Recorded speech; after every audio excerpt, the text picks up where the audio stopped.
Welcome to the Cosmetic Podcast. This podcast amplifies the topics you want to hear about. Cosmetic means being a person or thing that gives rise to something that is dynamic or energizing. Globally minded and locally focused. I'm Rodrigo Ross. I'm Keith Benson.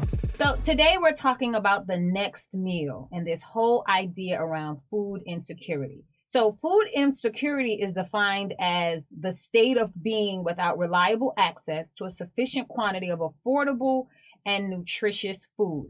And globally, more than 800 million people live every day in a food insecure state.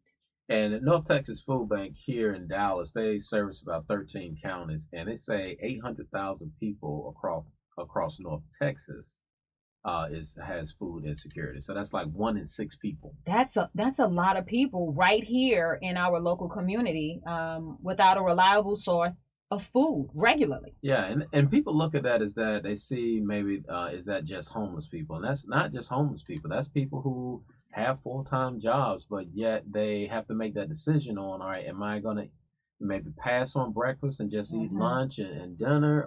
But because of the income that they have coming in and it's not being enough, they have to make this option of one of the meals. It also encompasses families who geographically may live somewhere where they don't have options. I know in some neighborhoods, unfortunately, there may be a grocery store, but in that grocery store, they don't have very many healthy options. They don't have, really robust produce sections, and lots of processed food is available, but not necessarily nutritious food. Yeah, and so then we talk about just the food part, well, that spills over into the health issues also. Yeah. Because if you can't eat properly, then you're gonna have other things that come up. And Absolutely. So, North Texas Food Bank says 1 in 3 of their clients are affected by diabetes. So that's like 60% of with 60% of those folks have unpaid medical bills. So if you can't afford to get a meal, then it comes you can't afford the medicine that you need.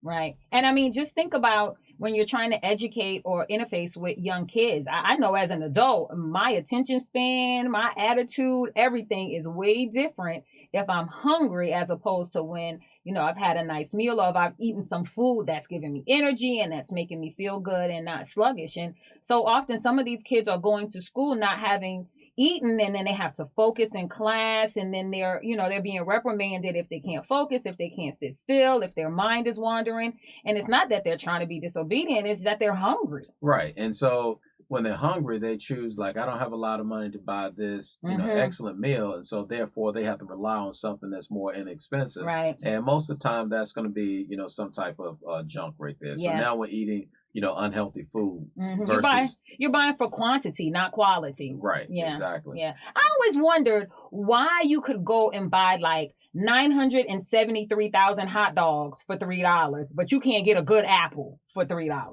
Like, who sets those prices? Where does that come from? Well, because when you look at a hot dog, you ever looked at the ingredients on a hot dog? No, because I'm not gonna lie, I've had a hot dog or two. They taste good. I didn't want to know. Okay. Because it does taste good. Yeah. So I don't eat them now though. Okay. I'm trying to be better.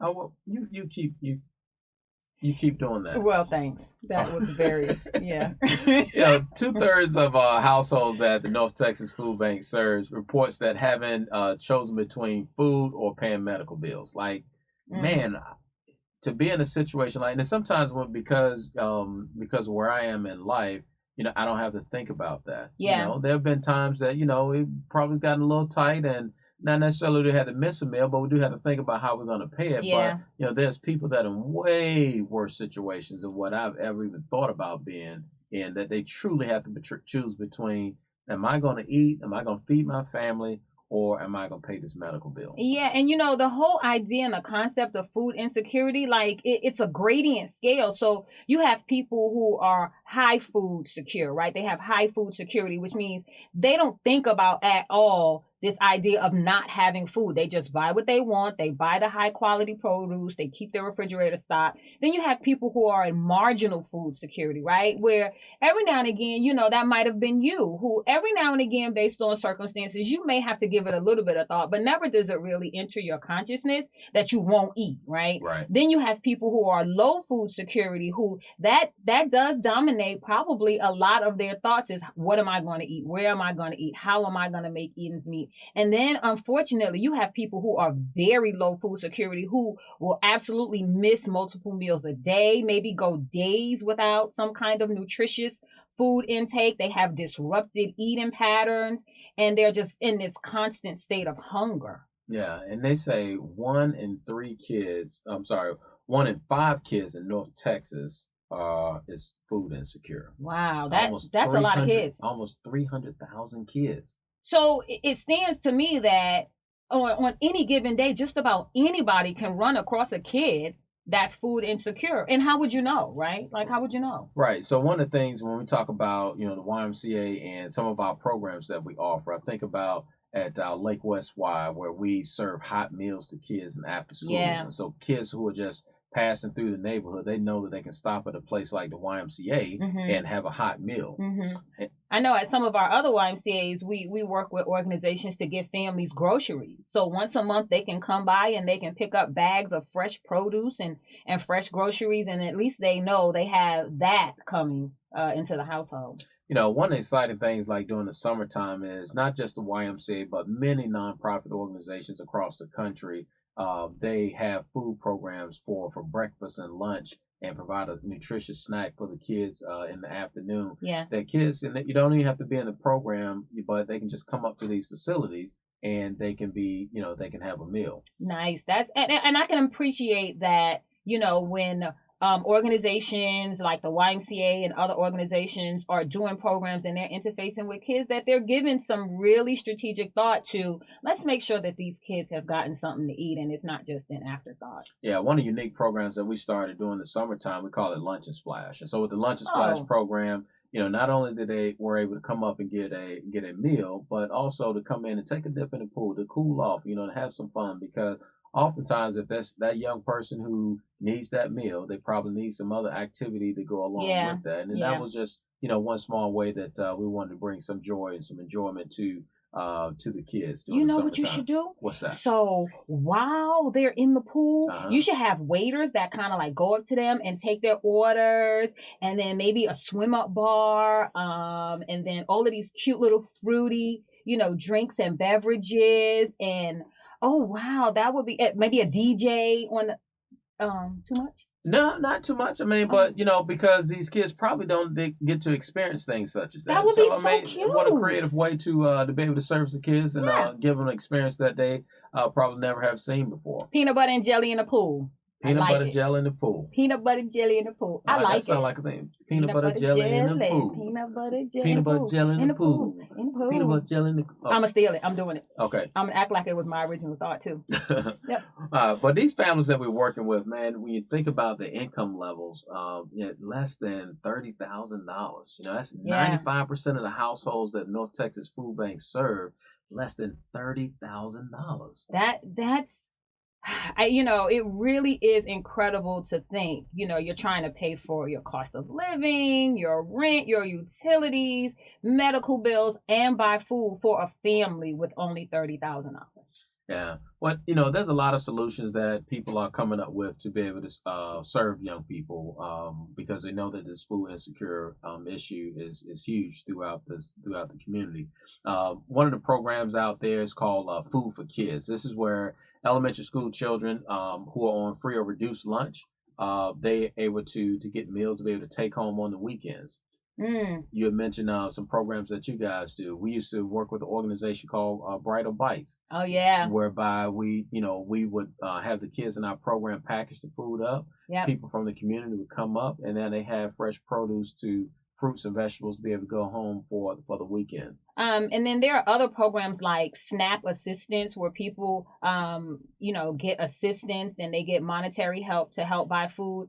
Walmart is trying to put out a program now where they're offering gift cards where you can only purchase produce with it, and they give a $50 stipend to families who enroll in the program just to use on produce every month to supplement their groceries.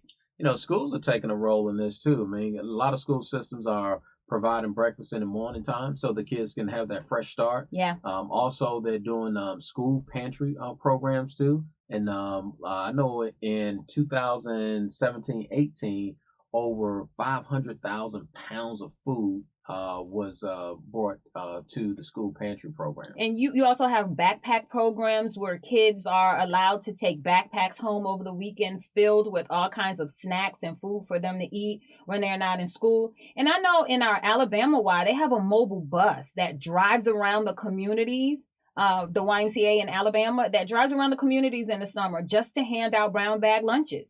Yeah, in Asheville, North Carolina, the YMCA there has a mobile truck that travels around and gives out fresh produce. And they also keep a pantry as well that families can come up to the pantry and be able to get food. You know, it's amazing when you see a community come together and really rally behind something that you would think is so simple as feeding, but so critical to the well-being of your neighbor. Yeah, and a lot of communities can get involved. You know, you have programs out there also called partner gardens where you have the community, these community beds and gardens around town that are raising these produce in order to serve other people. Right, locally grown. So, you know, at the Park South YMCA, we have a community garden. And when we first started it, we primarily used it for our preschool kids so they could learn how things could grow. But quickly, the seniors wanted to, you know, they wanted a bed apiece so that they could grow produce and things they could eat.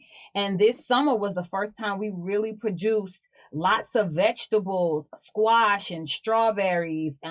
They had all kinds of seasonings, basil and coriander and all kinds of stuff. And it was just amazing to see the care, number one, that those folks gave to those gardens, but to really produce food, you just get so used to going to the store and buying it. To see it come out of the ground was really neat. I tell you what, man, for the first time, I've tried squash noodles.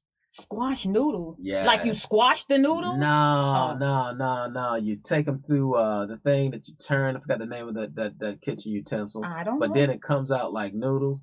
Man, you put a little seasoning in there with a little olive oil. And so the noodles were made out of squash? Yes. Oh. And was it good? It was delicious. Are you sure? And it's a healthy way to be able to fix food now. Well, it is. Bring me some. Yeah. But there's a lot of different ways. Are you going to bring me some? There's a lot of different ways. Are you going to bring me some? Yeah. I'll catch you next week. That sounds like a no. There's a lot of different solutions out there to helping this food security space right here, and opportunity for us all to be able to jump in. So thank you for listening to the Cosmetic Podcast, where our conversations are globally minded and locally focused. Check us out at www.ymcadallas.org/cosmetic. And as always, stay dynamic, stay energized, stay cosmetic.